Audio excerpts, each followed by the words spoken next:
दोस्तों, बिजनेस में एक कहावत है कि जो दिखता है वही बिकता है। और जब हम अपने प्रोडक्ट को बेचने और प्रॉफिट कमाने के प्राइम मोटिव के साथ ही मार्केट में उतरे हैं, तो हमारी सारी सोच इसी डायरेक्शन में होनी चाहिए कि हमारे प्रोडक्ट को इतना एक्सपोजर कैसे मिले कि वो जल्दी से जल्दी बिक जाए। लेकिन एक छोटे से बिजनेस या स्टार्टअप में सबसे बड़ी प्रॉब्लम है कि बिजनेस प्रमोशन के आइडियाज तो बहुत हैं, लेकिन फंड की कमी होती है। हमारा बजट इतना लिमिटेड होता है कि हम सोच ही नहीं पाते हैं कि इसे बिजनेस में इन्वेस्ट करें या फिर बिजनेस प्रमोशन में। और अगर लोगों को ना बताया जाए कि आपके पास कोई ऐसा प्रोडक्ट है या कोई ऐसी सर्विसेज है जो उनके डिमांड को मैच करती है, तो कस्टमर्स जुटाना मुश्किल है। एक स्मॉल बिजनेस के सर्वाइवल के लिए कस्टमर्स फुटफॉल में बहुत कंटिन्यूटी होनी चाहिए। बाजार में जमने और अपना सेल्स बढ़ाने के लिए आपको बिजनेस प्रमोशन करना है, और इसके लिए आपको यह सीखना पड़ेगा कि आप अपने छोटे बजट से एडवर्टाइजमेंट को कैसे मैनेज करें। हम अपने आज के एपिसोड में आपको यह बताने आए हैं कि एडवर्टाइजमेंट के ट्रेडिशनल तरीकों के साथ आज के डिजिटल एज में आपके पास और कौन कौन से प्लेटफॉर्म अवेलेबल हैं जिन्हें आप फ्री ऑफ कॉस्ट यूज कर सकते हैं, अपने कस्टमर्स तक ज्यादा जल्दी और ज्यादा बार पहुंच सकते हैं,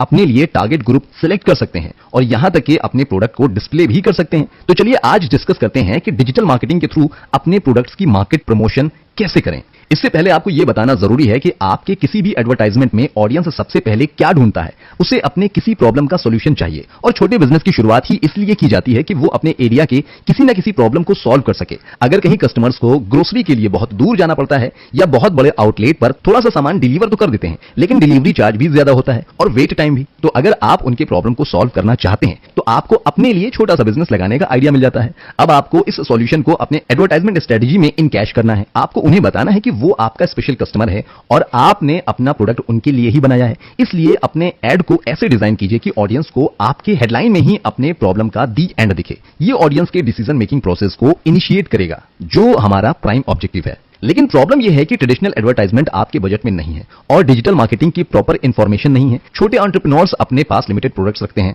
क्योंकि उनके पास कस्टमर्स भी बहुत लिमिटेड हैं। वे यही सोचते हैं कि समय के साथ बिजनेस बढ़ जाएगा तब प्रोडक्ट बढ़ा लेंगे, लेकिन मार्केट में इतना कंपटीशन है कि अगर आप सही समय के इंतजार में बैठे रहे तो शायद आप सर्वाइव ही नहीं करें। लेकिन हम तो यही कहेंगे कि हर समय सही समय है, जब जागो तभी सवेरा। आपको बिजनेस को लॉन्च करने से पहले ही प्रमोशन स्ट्रेटजी पर काम कर लेना चाहिए। वैसे तो हमारे पास कस्टमर्स तक पहुंचने के लिए कई सारे देखे परखे ट्रेडिशनल तरीके हैं जिन्हें आज मार्केट में ऑफलाइन प्लेटफॉर्म के नाम से जाना जाता है। आप यकीन मानिए ये तरीके ट्रेडिशनल जरूर हैं लेकिन आउटडेटेड नहीं। इसलिए अगर आपके बजट में जरा भी गुंजाइश हो तो लोकल मार्केट को कवर करने के लिए न्यूज़पेपर ऐड का ऑप्शन लें। लोकल न्यूज़पेपर में एडवर्टाइजमेंट करके आप अपने टारगेट कस्टमर तक बहुत आसानी से पहुंच सकते हैं। हां, यह सही है कि एडवर्टाइजमेंट के जरिए हम बहुत लिमिटेड कस्टमर्स बेस को ही टच कर सकते हैं, लेकिन यह तरीका आपके लिए बहुत इफेक्टिव है क्योंकि शुरुआती टाइम में आपके पोटेंशियल कस्टमर्स आपके नियर बाई लोकेलिटी में ही मिलेंगे। अगर कस्टमर्स को अपने एरिया में कोई अट्रैक्टिंग आउटलेट या ऑफर दिखता है तो वो इसे अपने सबसे पहले ऑप्शन में रखता है क्योंकि आपका लोकेशन उसे जाना पहचाना दिखता है, उसे सर्च करने में मुश्किल नहीं होती है।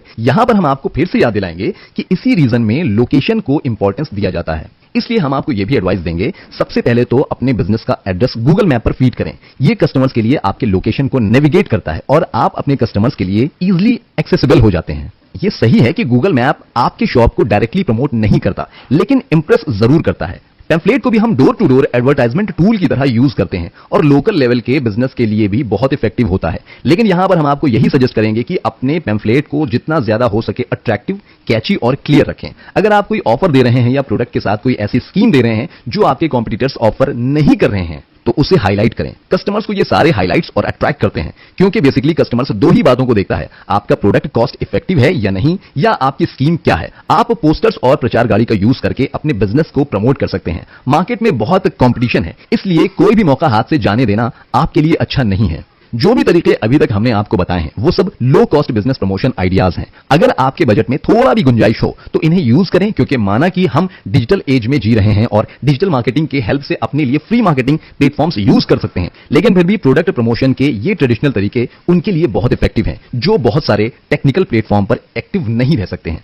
अगर आपको लगता है कि आपके पोटेंशियल कस्टमर्स सीनियर ग्रुप या होम मेकर्स हैं तो आप इन ट्रेडिशनल तरीकों को यूज करके अपने बिजनेस में प्रॉफिट कमा सकते हैं। लेकिन हम जिस डिजिटल एज में जी रहे हैं उसमें दुनिया को आधी से ज्यादा पॉपुलेशन अपने दिन का सबसे ज्यादा वक्त किसी न किसी डिजिटल प्लेटफॉर्म पर एक्टिव होकर बिताती है। एक सर्वे के अनुसार एक एवरेज इंसान दिन भर में करीब 5000 से भी ज्यादा एडवर्टाइजमेंट को देखता, सुनता और पढ़ता है। और सबसे बढ़िया बात यह है कि इनमें से ज्यादा प्लेटफॉर्म को आप फ्री में एक्सेस कर सकते हैं।